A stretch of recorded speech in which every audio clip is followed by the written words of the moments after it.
Joel Norwood here for the Ohio AgNet. Road salt. It's all over the roads. And as things start to warm up across the Buckeye State, what does that mean from a soil fertility perspective and soil health in general? How does all of this stuff going off into the environment affect things for farmers in particular? Well, joining us to discuss just that, Manbir Rakkar, Assistant Professor of Soil Fertility at Ohio State. We're talking not just road salt, but just things to keep in mind from a soil health perspective going into the spring. So, Manbir, thank you so much for joining us here today. Good to talk with you, especially as growing season is fast approaching and we're continuing to think about soil health. So as we come out of winter, let's just start there. What are some things to keep in mind and sort of restart that soil health conversation? Right. So the key soil health things that I would be looking for just as we are warming up and getting into the growing season is soil compaction, because we did got a lot of snow and temperatures are rising. So it's going to be a muddy mess, especially if we didn't follow the soil health practices of having cover crops, having residue cover, and all those good things. Soil compaction could be an issue because of that excess moisture. If you're getting into the field, that could be an issue. And then since the temperatures were pretty low and then warmed up, and just as the pattern the spring goes in Ohio, there will be freeze-thaw cycles happening.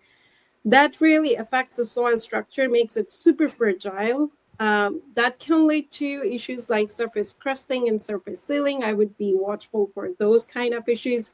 Again, they will show up in the fields where soil health practices were not in place during this winter.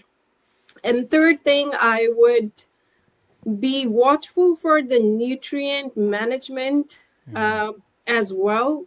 We do see a lot of nutrient runoff and nutrient leaching questions come up as the temperature rises and lots of rain comes in the spring of Ohio. So Things to, again, keep in mind as we have had, my goodness, a lot of interesting winter weather this year. So coming back into it this spring, and if you're in Northwest Ohio and dealing with that drought right now, some special considerations there.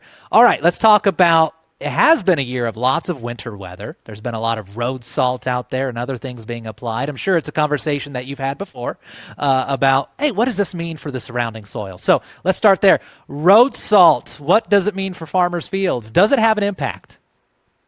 right, salt is not something that we want to have in excess in our fields. Let's just start there. And especially when we are talking about road salt, that comes in the form of sodium chloride. Most of the time, both of those elements, sodium and chloride, are just a big no-no for plant production when we are talking about cropland, big agricultural production. Reason being, sodium, when it gets into the soil, it knocks off calcium and magnesium from the matrix and makes soil structure super vulnerable for dispersion, causes dispersion, surface crusting, compaction, water infiltration. It's just one problem leading to another. The other component, chloride, it's an essential nutrient for crops, but we don't want it in excess either. You're going to see a lot of salt injury happening from that particular chloride element as well. So even though that makes our life easier, but that might cause some issues when it comes down to crop production. So we see road salt being applied on roads. We know it goes off into the environment as it gets washed off. But does it really get out there into the farm fields, or is this something that's just a problem that's created in our minds rather than in reality? Thoughts there?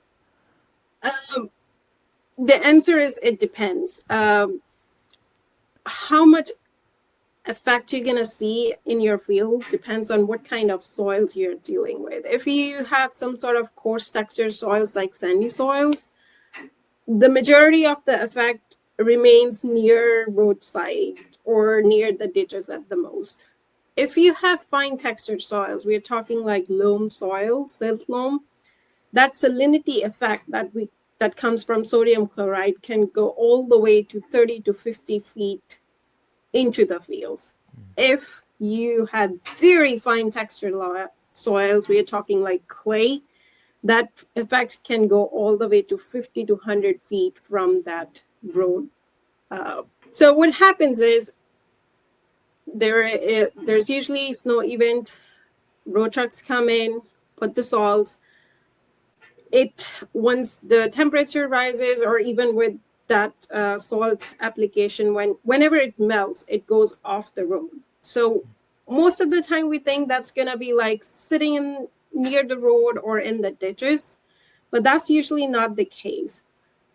Once that salt gets into the ditch, now that's excess of sodium chloride there. Issue is that's going to affect soil structure. That water will have trouble moving down into the soil profile. So that's number one issue. Another thing is when we construct our roads, we pound our soil really hard, makes that soil super compact. So water cannot go down, water cannot travel across the road either. So the only way water is going to travel is towards the field. Now, how much far that goes into the field depends on what kind of soil texture you have. If it's very fine textured soil, that water is gonna travel long ways, 50 to 100 feet into the field. And whenever there is a water deficit, those salts gonna come up on the soil profile and it's gonna affect your roads. If it's a coarse textured soils, one thing, filtration is pretty high, so that's not an issue. And even if there is some capillary, that's going to happen, but it won't go like into 150 feet into the field. So that's the kind of mechanism that happens behind the scenes. Well, that was a great in-depth review of that. Now, when it comes growing season, beyond soil tests, is there signs that landowners, farmers might notice if salts, things from wintertime, starting to impact crops? Right. As I mentioned, sodium chloride both will have an effect on soils. Of course, you can do soil testing, but even visually, you can see surface sealing and crusting. That will be an indicator that you have excess of sodium in your soils. If there is surface crusting, you might see water not able to infiltrate into the soil. It will be standing on the soil. Plants will have trouble coming out of the soil, especially the seedlings. So those are some of the observations from the crop production standpoint of view, especially when we are talking about sodium. Going back to salt injury, especially we do see that soybeans are much more sensitive to salt than corn. So if you have soybean growing in your field, and if you see something curling up, that's probably because of that chloride injury. We also have heard a lot of reports that soybeans are showing potassium deficiency symptoms. That's a yellowing of leaves. That can also be an artifact of that excess salt sitting in your soils and potassium not able to move into the plants. So keep an eye out for those things. Okay, let's say there is a problem. We know it's a problem. Is there anything farmers can do to mitigate that down the road, to address that? At least with the salt issues, I feel like the best strategy is the prevention. Just prevent for that to be becoming an issue in your field. And for that, strategies are follow soil health principles. Try to add as much as organic matter as you can. Have cover crops, have residue cover, have perennials. But if it does come to a point that it's affecting your crops, especially if it's a sodium issue, go for gypsum application. We are lucky in Ohio that we do get plenty of rains, so that rainfall will move that sodium down into the profile that doesn't damage soil structure on the surface. If it has gone way too far, there is another strategy of using perennials, for example, alfalfa, to have alfalfa growing alongside roads. What that does is that alfalfa roots, by 1 or 2 years, that can go all the way to 8 feet deep into the soil. So it kind of acts as like a dam to intercept that capillary movement of water. So rather than it letting water move all the way to like 50 feet into the field, it will intercept that water right there near the roads, suck up those nutrients, and then won't cause that excess salt affected issues in the field. So that's like another strategy that people can follow. That's good to know that there is some things that we can do about it. Okay, so as we kind of wrap up our conversation here today, good to be getting back into the soil health mindset as the planting season, growing seasons approach. Road salt can be a problem. There are some things we can do about it.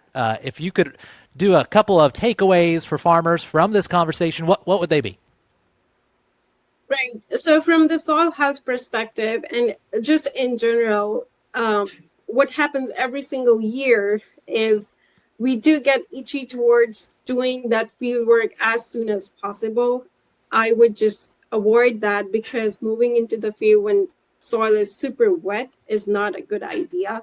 It just leads to a lot of problems down the road. Second thing, this is coming from the soil fertility perspective.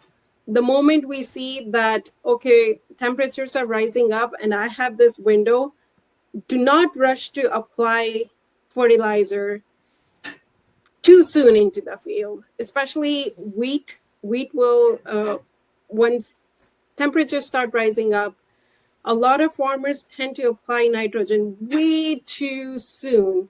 And then most of the time, wheat is usually still dormant or like not super green up has happened by that time. But if you apply nitrogen too early and then rain comes in, then there are a lot of issues of that nitrogen getting lost into the environment and reducing that nitrogen use efficiency. So just be watchful of those two things. That happens pretty much every single year, and we do get a lot of questions around that. First of many conversations for some farmers here as the spring rolls around, warmer temperatures on the horizon, and the snow melts. And so good to be thinking about that, and good that that's coming. Manbir Rakkar, Assistant Professor of Soil Fertility at Ohio State University, joining us here today on the Ohio AgNet. Manbir, thank you so much for being with us.